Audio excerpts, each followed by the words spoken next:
Introduction.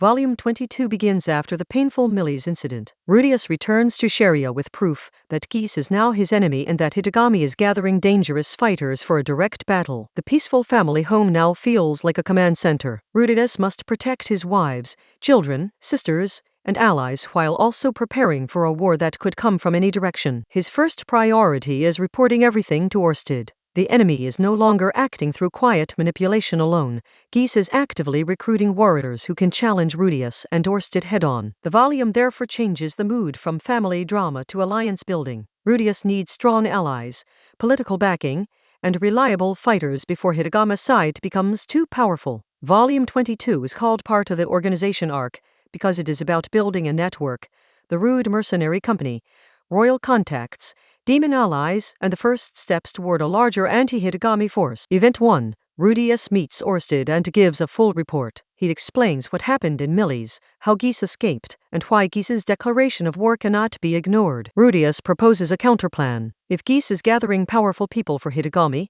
then Rudius will gather powerful people for Orsted first. The targets are ambitious: the Death God in the King Dragon realm, the immortal demon King Atof, and eventually other great powers or legendary fighters. Rudius also tries to discuss Perugius, Laplace, and the deeper mystery behind Orsted's war. Orsted shuts down that topic, making it clear that some secrets are still too dangerous to touch. Rudius then suggests using a grander title like Dragon King to make negotiations easier. Orsted reacts sharply and forbids it, revealing that Dragon King is a name tied to wounds and old grudges. Event 2. After leaving Orsted's office, Rudius sees how the organization is growing. The office now has staff, reports, and a real structure instead of just informal cooperation. He returns home and gathers his family to explain the situation. Everyone hears that Geese, once a trusted ally of Paul's party, has become an enemy under Hitagami. The news hurts Roxy and the others, because Geese helped during the search for Zenith. His betrayal feels personal,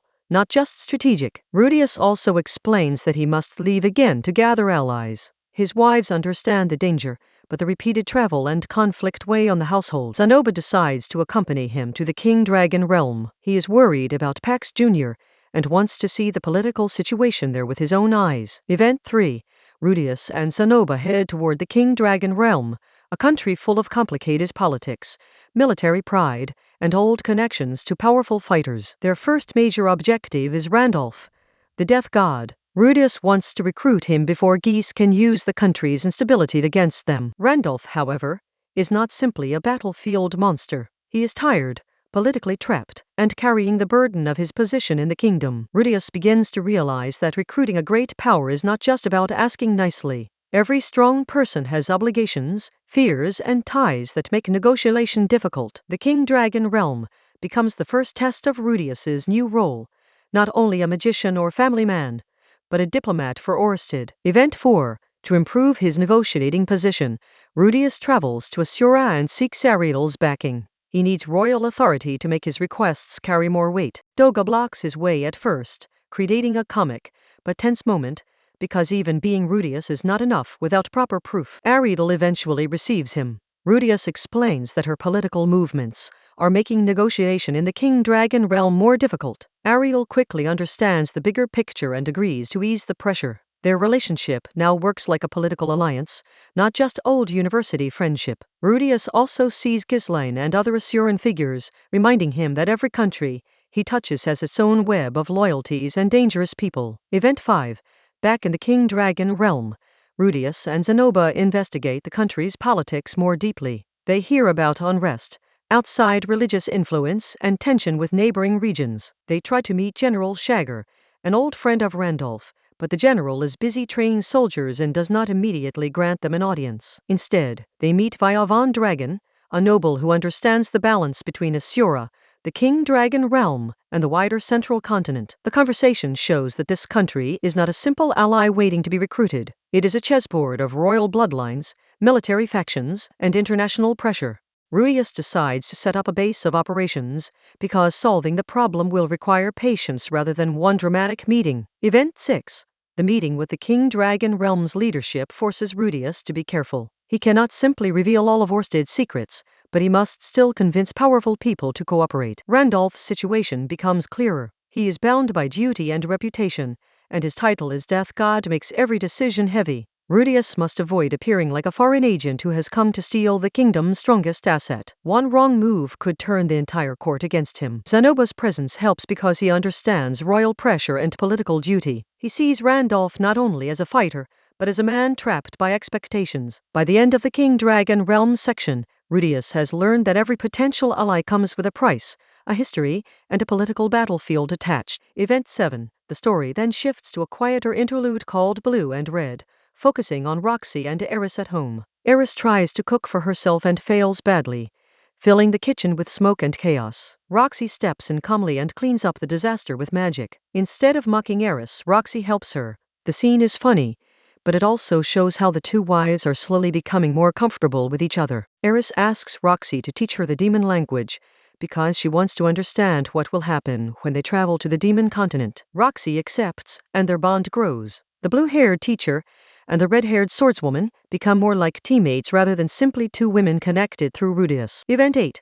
Rudius, Roxy, Eris, and their allies travel to the demon continent to meet Atof, the immortal demon king who rules from Fort Necros. The demon continent immediately feels different. Harsher landscapes, darker skies, and a culture where power speaks louder than polite negotiation. Their plan is simple in theory. Rudius wants to persuade Atof to become an ally before Hidegami's side can pull her into the coming war. But Atof is famous for not listening like a normal ruler. She respects strength, chaos, loyalty, and dramatic action far more than careful explanations. When the group reaches Fort Necros, it becomes clear that this negotiation may turn into a battle before Rudius can finish his first sentence. Event 9. Things go wrong almost immediately. Atof misunderstands Rudius's words and treats him like a princess who must be captured as part of a dramatic rescue ritual. Before Rudius can properly fix the misunderstanding, Atof grabs him and flies away, leaving Roxy and Eris behind in shock. Eris nearly loses control and wants to chase Atof by cutting through everyone in the way. Her instincts scream that Rudius is in danger. Roxy stops her and forces her to think. This is one of the biggest moments showing Eris's growth, because she remembers her training and chooses discipline over blind rage. Roxy reframes the situation as a rescue scenario. If Rudius is the captured princess, then they must become the heroes who defeat the guards and reach him. Event 10.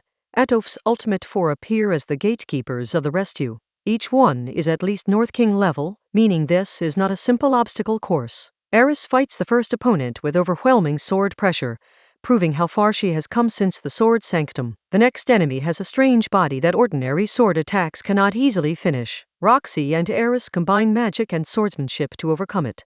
The fights become a demonstration of teamwork. Eris brings raw attack power, Roxy provides strategy and magic, and the rest of the group supports the rescue. By the time the later Guardians appear, Roxy and Eris have fully committed to the role of heroes storming a demon fortress to save their captured husband. Event 11. Meanwhile, Rudius is imprisoned in a strangely decorated pink room that looks like it was designed for a fairy tale princess. Atof's subordinate, explains the misunderstanding. Atof took Rudius's words as part of a dramatic challenge connected to Asura, and heroic tradition. Rudius realizes that resisting directly will only make the misunderstanding worse. Instead, he adapts and plays along with the role assigned to him. He asks to become the kind of princess who helps the heroes from inside the castle, giving him freedom to move and influence the situation. This section mixes comedy with strategy. Rudius survives not by raw power, but by understanding the rules of the absurd game Atof has created. Event 12. Rudius rejoins the larger conflict and helps heal and support Roxy and Eris after their battles against the Guardians. Atof makes a dramatic entrance, turning the rescue game into a direct clash with the immortal demon king herself. The fight is chaotic, because Atof is nearly impossible to kill permanently. Her immortality and raw strength make normal tactics unreliable. Rudius, Roxy, and Eris must combine everything they have: magic, swordsmanship, planning, and quick improvisation. The battle becomes less about defeating Atof permanently, and more about proving enough strength and resolve to make her listen. Event 13. After the clash, Atof finally recognizes the group's strength.